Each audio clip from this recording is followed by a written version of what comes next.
Exercise 4.5 second sum. Draw and locate the centroid of the triangle ABC where a right angle at AB equal to 4 cm and AC equal to 3 cm அப்படின்னு கொடுத்துருக்காங்க. அப்போ given என்ன கொடுத்துருக்காங்க? Centroid of the triangle ABC இல்லைங்களா?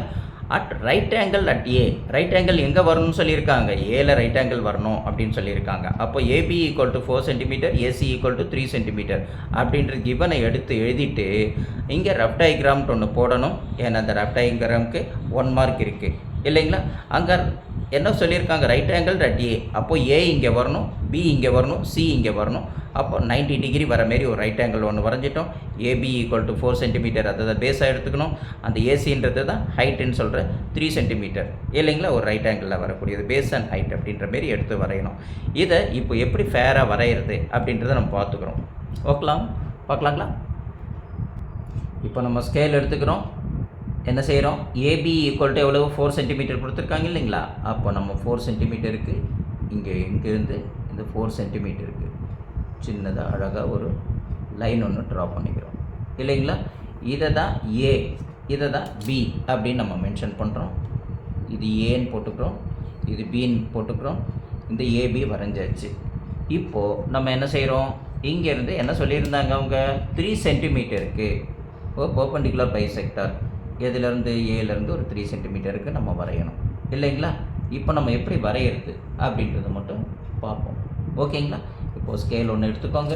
3 சென்டிமீட்டருக்கு என்ன செஞ்சிடணும், scale ஒன்று எடுத்துக்கோங்க. ஸ்கேல் எப்படி திருப்பி வச்சு இந்த இடத்துல 3 சென்டிமீட்டர் இப்படி மெஷர் பண்ணிக்கோங்க, ஷார்ப்பாக இருக்கும். ஓகேங்களா? அப்போது 3 சென்டிமீட்டர் இங்கே வச்சு நம்ம என்ன செய்கிறோம், ஒரு சின்னதாக, ஏன்னா டயக்ராமாக அங்கே சின்னதாக தான் இருக்குது, அதனால் 3 சென்டிமீட்டர்ன்றது மெஷர்மெண்ட் அவ்வளோதான் வருது. பாருங்கள், இங்கே 1 2 3 இவ்வளோ தான் வருது இல்லைங்களா? அப்போ இங்கே வச்சு 3 சென்டிமீட்டருக்கு என்ன செய்கிறோம், ஒரு ஆர்க் ஒன்று அடிக்கிறோம். புரியுதுங்களா? அந்த ஆர்க் 3 சென்டிமீட்டர் வரைஞ்சதுக்கப்புறம் இது எப்படி நம்மளுக்கு 90 டிகிரிக்கு கட் ஆகும் அப்படின்னு நம்ம பார்க்கணும் இல்லைங்களா? அடுத்தது இந்த இடத்துல 3 சென்டிமீட்டருக்கு நம்ம ஒரு ஆர்க் ஒன்று போட்டுட்டோம். இப்போ இங்கே என்ன செய்கிறோம்னா 90 டிகிரி எடுக்கணும். ஏன்னா பெர்பெண்டிகுலர் பைசெக்டார் அப்படின்னு சொல்கிறாங்க, ரைட் ஆங்கிள்னு சொல்லியிருக்காங்க இல்லைங்களா? அப்போது 90 டிகிரி வரணும். இந்த பாயிண்ட்டை வந்து இந்த ஏல வந்து நீங்கள் கோயின்சைட் பண்ணிக்கோங்க. பாயிண்ட் அங்கே பண்ணிவிட்டு அழகாக இந்த 0 இந்த இடத்துல அப்படி இந்த லைன், ஓகேங்களா? 0வில் டச் ஆகிருக்கணும் அந்த லைனை, அது 2 கோயின்சைட் ஆகிருக்கணும். இந்த இடத்துல இது கரெக்டாக அப்படி வரணும். இது இப்படி லிஃப்ட் பண்ணி பாருங்கள், இந்த இடத்துல கரெக்டாக நம்மளுக்கு அந்த ஏ வந்து அந்த லைனோட ஜாயிண்ட் ஆகுதான்னு பார்த்துக்கோங்க அந்த பாயிண்ட்டு. இப்போ இதுவும் ஜாயிண்ட் ஆகிடுச்சு, இதுவும் ஜாயிண்ட் ஆகிடுச்சு இல்லைங்களா? இப்போ நம்ம 0லேருந்து இந்த 0லேருந்து அப்படியே 90 டிகிரி இந்த இடத்துக்கு வருது இல்லைங்களா? இப்போ இதை மார்க் பண்ணியாச்சு. இப்போ நம்ம என்ன செய்கிறோம், ஸ்கேல் வச்சு இதை அப்படியே ஜாயின் பண்ணுறோம். எங்கே, நம்ம ஏவோட ஜாயின் பண்ணிட்டோம் இல்லைங்களா? இந்த பாயிண்ட் ஜாயின் பண்ண உடனே நம்மளுக்கு இங்கே ஆல்ரெடி 3 சென்டிமீட்டருக்கு ஒரு லைன் வரைஞ்சிருக்கோம் இல்லைங்களா? ஒரு ஆர்க் அடிச்சிருக்கல, இந்த இடத்துல ஒரு பாயிண்ட் ஒன்று கிடைக்கும். அப்போ இந்த 2 பாயிண்ட்டையும் நம்ம என்ன செய்கிறோம், ஒரு ஸ்கேல் வச்சு ட்ரா பண்ணிக்கணும். எந்த ஒரு பாயிண்ட்டு, இந்த இடத்துல இந்த 3 சென்டிமீட்டருக்கு நம்ம இங்கே வரைஞ்சோம் இல்லைங்களா? இங்கே ஆல்ரெடி பியில் ஒரு பாயிண்ட் இருக்குது. இதை ரெண்டுத்தையுமே நம்ம இங்கே ஒரு லொக்கேட் பண்ணிக்கோங்க. இந்த இடத்த இதை லொக்கேட் பண்ணிக்கிட்டீங்க இல்லைங்களா? அப்போ ப்ளேஸ் பண்ணிக்கிட்டு அழகாக நம்ம என்ன செய்யணும், ஒரு லைன் ஒன்று ட்ரா பண்ணணும். இப்போ நம்மளுக்கு என்ன கிடைக்குது, இந்த இடத்துல ஒரு ட்ரையாங்கிள் ஒன்று கிடச்சாச்சு. இது ஏ, இது பி. இப்போ புதுசாக ஃபார்ம் பண்ணது வந்து சி. ஏக்கும் சிக்கும் எவ்வளவு, 3 சென்டிமீட்டர் இல்லைங்களா? 3 சென்டிமீட்டர் நம்ம வரைஞ்சாச்சு. இதுக்கு எவ்வளவு டிஸ்டன்ஸு, ஏக்கும் பிக்கும் 4 சென்டிமீட்டர், அதையும் நம்ம வரைஞ்சாச்சு இல்லைங்களா? சரி, இப்போ நம்ம என்ன செய்யணும், ஏதாவது எனி 2 சைட்ஸ் நம்ம எடுத்துக்கலாம். ஏபியும் ஏசியும் என்ன செய்கிறோம், நம்ம AB and AC to the mid points perpendicular bisector கண்டுபிடிக்கலாம். இப்போ பெர்பெண்டிகுலர் பைசெக்டார் அப்படின்னா ஆல்ரெடி நம்ம படித்ததே தான். ஏக்கும் பிக்கும் பெர்பெண்டிகுலர் பைசெக்டார்னால் இது ஹாஃபுக்கு கொஞ்சம் மேலே, ஓகேங்களா? எடுத்து நம்ம ஒரு ஆர்க் ஒன்று அடிக்கிறோம். அதே இதை கீழேயும் இப்படி அடிக்கிறோம். இது பியில் ப்ளேஸ் பண்ணதுக்கப்புறம் நம்ம என்ன செய்கிறோம், ஏல போய் ப்ளேஸ் பண்ணுறோம். இங்கே என்ன செய்கிறோம், ஒரு ஆர்க் ஒன்று அடிக்கிறோம். அதேமாரி இங்கேயும் ஒரு ஆர்க் ஒன்று அடிக்கிறோம். புரியுதுங்களா? இந்த 2 ஆர்க்கும் எந்த இடத்துல மீட் ஆகுதோ, இந்த மீட் ஆகிற 2 ஆர்க்கு மீட் ஆகிற இடம் இந்த இடம். அதேமாரி இந்த 2 ஆர்க்கு மீட் ஆகிற இடம் இங்கே. எதுக்கு, ஏபிக்கு பர்பெண்டிகுலராக. அப்போ அந்த இடத்த நம்ம என்ன செய்கிறோம், அழகாக ஸ்கேல் வச்சு ரெண்டுத்தையுமே என்ன செய்கிறோம், இந்த 2 பாயிண்ட்டையும் அழகாக ஒரு டாட்டட் லைன் வரையணும். என்ன செய்யணும், டாட்டட் லைன் இப்படி வரைஞ்சிடுறோம். இப்படி டாட்டட் லைன் வரைஞ்சதுக்கப்புறம் அடுத்தது நம்ம என்ன செய்யணும், இப்போ ஏபிக்கு டாட்டட் லைனில் வரைஞ்சதில் ஒரு மிட் பாயிண்ட் ஒன்று கிடச்சிருக்கு. அந்த மிட் பாயிண்ட் ஏபிக்கு கிடச்ச மிட் பாயிண்ட் பேர் வந்து நம்ம என்ன சொல்கிறோம், டி அப்படின்னு ஒரு பேர் ஒன்று கொடுத்துக்கிறோம். என்னென்னு பேர் கொடுக்குறோம், டி. புரியுதுங்களா? சரி, அடுத்தது நம்ம எதுக்கு கண்டுபிடிக்கணும், இந்த ஏஇக்கும் சிஇக்கும் கண்டுபிடிக்கணும். இப்போது இதில் ஹாஃபுக்கு மேலே இந்த இடத்துல வச்சுக்கலாம். ஓகேங்களா? அப்போ இங்கே ஒரு ஆர்க் ஒன்று அடிக்கலாம். இப்போ இந்த இடத்துல இங்கே ஒரு ஆர்க் ஒன்று அடிக்கிறோம்.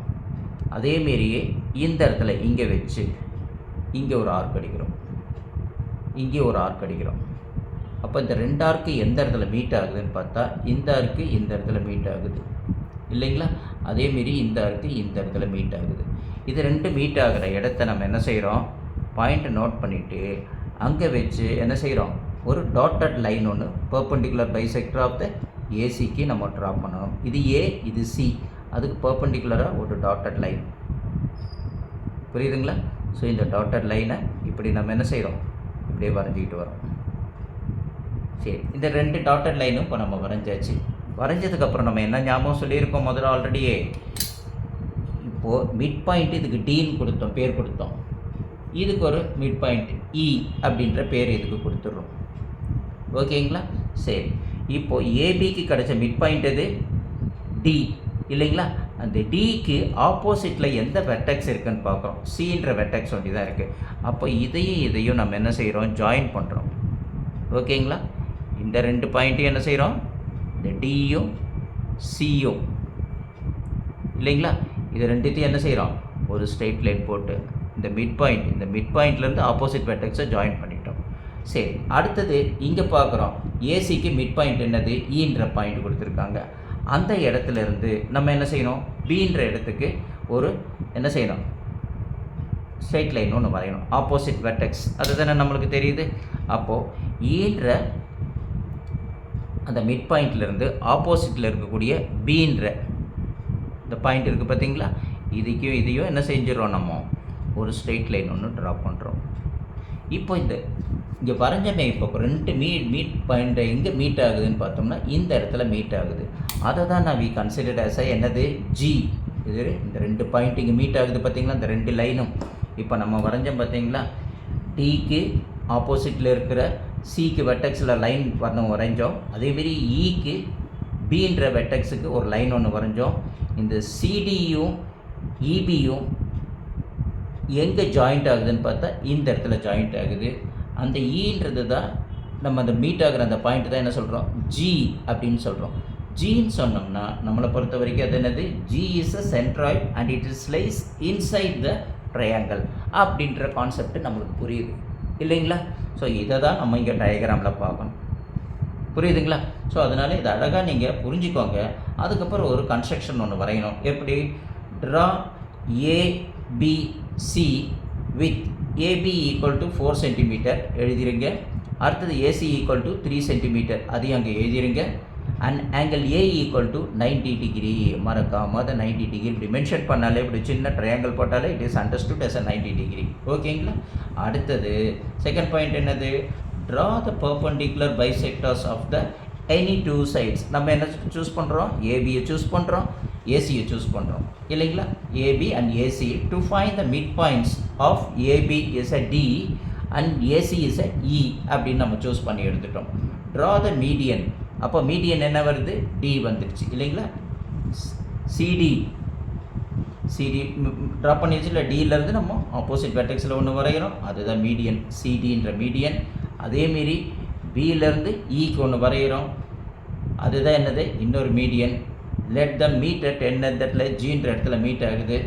So G is a centroid of the given triangle ABC அப்படின்ட்டு நம்ம புரிஞ்சுக்கிறோம். புரியுதா?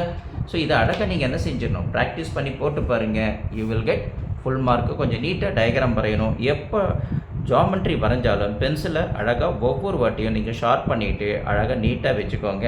எமர்ஜென்சிக்கு ஒரு பென்சில் வச்சுக்கோங்க. இன்கேஸ் ஒரு பென்சில் ஷார்ப் இல்லைனா கூட இன்னொரு பென்சிலை எடுத்து நம்ம வரையலாம். அந்த நேரத்தில் சீவிட்டு டைம் வேஸ்ட் பண்ணிகிட்டு இருக்க முடியாது. அதனால் 2 பென்சிலை வச்சுக்கோங்க.